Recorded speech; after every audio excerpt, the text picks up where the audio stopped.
É no Senado da República que são decididas as questões mais relevantes da vida nacional. E é na mais alta Câmara do Legislativo que os estados brasileiros são representados em pé de igualdade. Cada um estado com 3 senadores. E hoje nós estamos aqui ao vivo no estúdio com o senador Cidinho Santos, do Partido da República, para falar sobre as principais pautas de interesse de Mato Grosso que devem ser tratadas no Senado agora em 2017. Bom dia, senador. Bom dia, Lucimari. Bom dia a todos. Eu gostaria que o senhor enumerasse, a gente sabe que o Senado tem várias pautas muito relevantes agora para serem apreciadas em 2017. O que o senhor considera como as 3 mais relevantes que vão entrar na pauta agora na volta dos trabalhos no Senado? Olha, nós temos alguns temas que ficaram pendentes de 2016, como a reforma da lei de licitações, a lei de terceirização, os jogos de azar, né? Mas o que deve realmente ser a pauta de discussão nesse 2017, principalmente no primeiro semestre, é a reforma da Previdência, a reforma trabalhista e também o novo refis que o governo apresentou agora em forma de medida provisória. Falando então nesses 3 pontos que o senhor citou por último, qual que é a sua posição, senador, com relação à reforma trabalhista e à reforma previdenciária? Olha, as duas são necessárias. Quando a gente fala reforma trabalhista, a gente não fala de tirar direitos dos trabalhadores de forma nenhuma.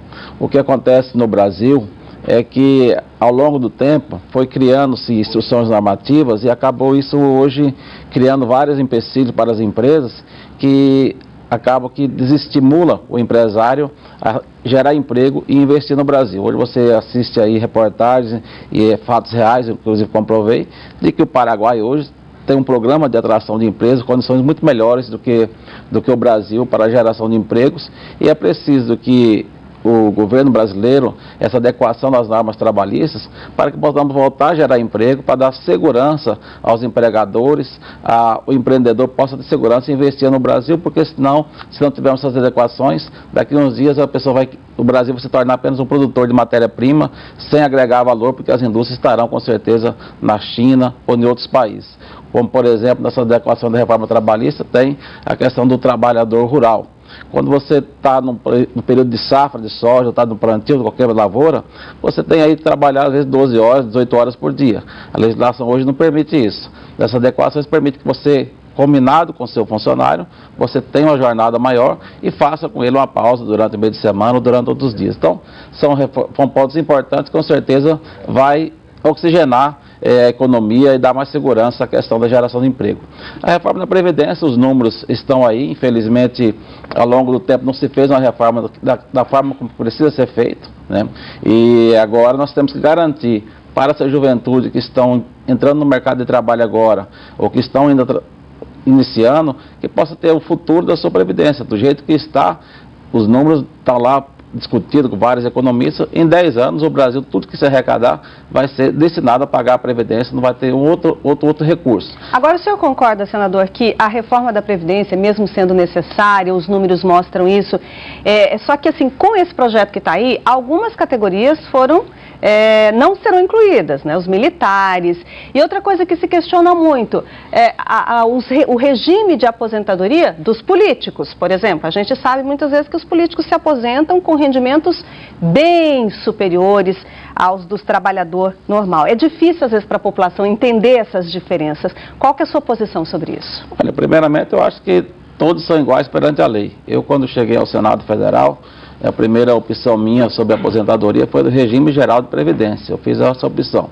E às vezes também tem uma falta de informação de que para o político aposentar com aquele salário dele de senador, que ele recebe lá de R$22 mil por mês, não é só com 6 meses ou com um mandato. Ele tem, conforme a contribuição dele ao longo de vários mandatos, ao final ele pode se aposentar com o salário integral da contribuição do salário dele. Entendeu? Eu, como optei por regime de previdência, eu tenho um desconto menor no meu salário, mas no dia que eu for me aposentar, não por ser senador, que minha passagem lá é uma passagem rápida, no dia que for me aposentar, como eu já contribuí com outras vezes, eu vou me aposentar pelo regime geral de previdência.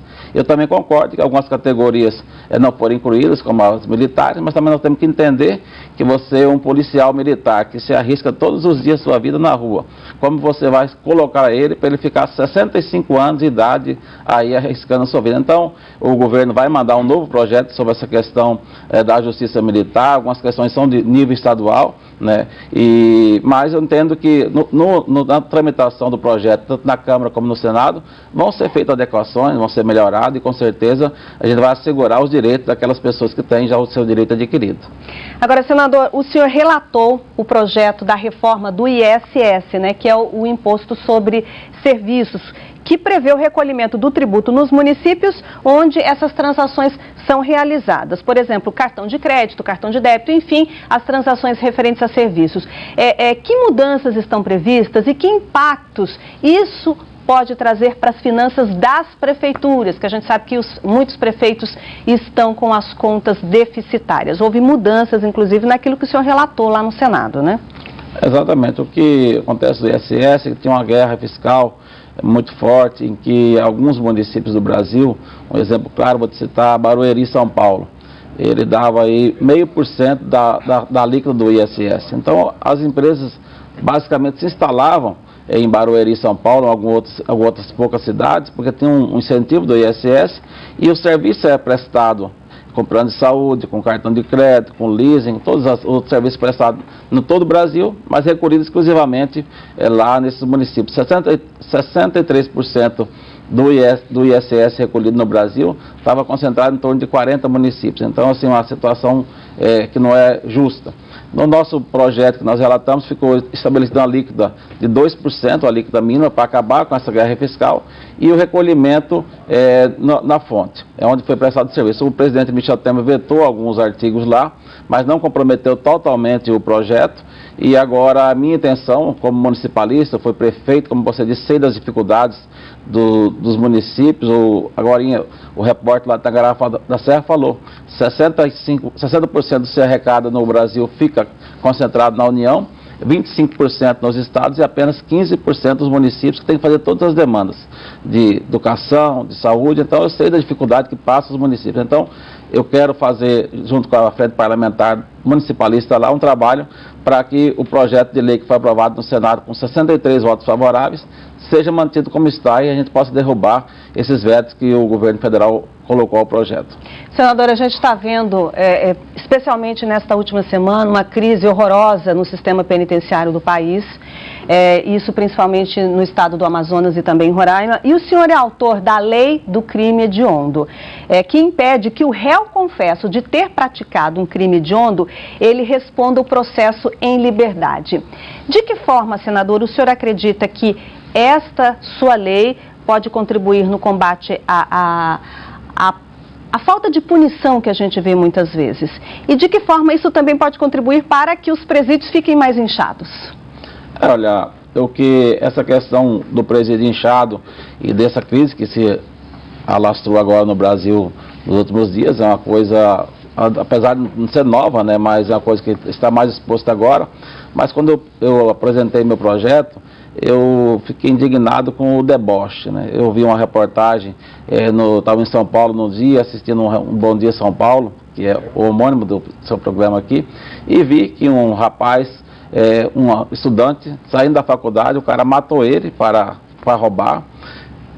Passou 24 horas, ele se apresentou à polícia, o cara já tinha ficha criminal, saiu de lá, ele, o advogado dele, zombando, né, da família que perdeu aquele rapaz, e foi responder o processo em liberdade. Ele fugiu do flagrante. Fugiu do flagrante.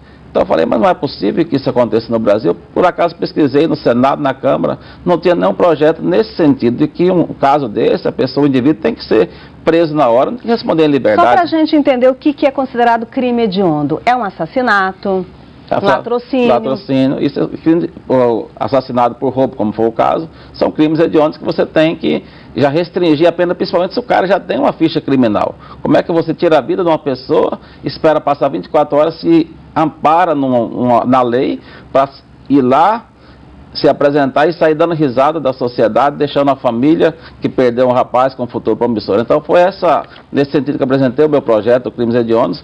Se essa questão se vai inchar, não vai inchar mais os presídios, acho que isso o governo estadual, o governo federal que tem que achar as formas de punir os bandidos, mas não podemos deixar que esse deboche continue acontecendo com a sociedade brasileira. Senador Cidinho Santos, senador do PR, representando Mato Grosso no Senado Federal, muito obrigada pela participação do senhor ao vivo aqui com a gente Bom trabalho lá no Congresso. Eu que agradeço, um bom dia. Bom dia.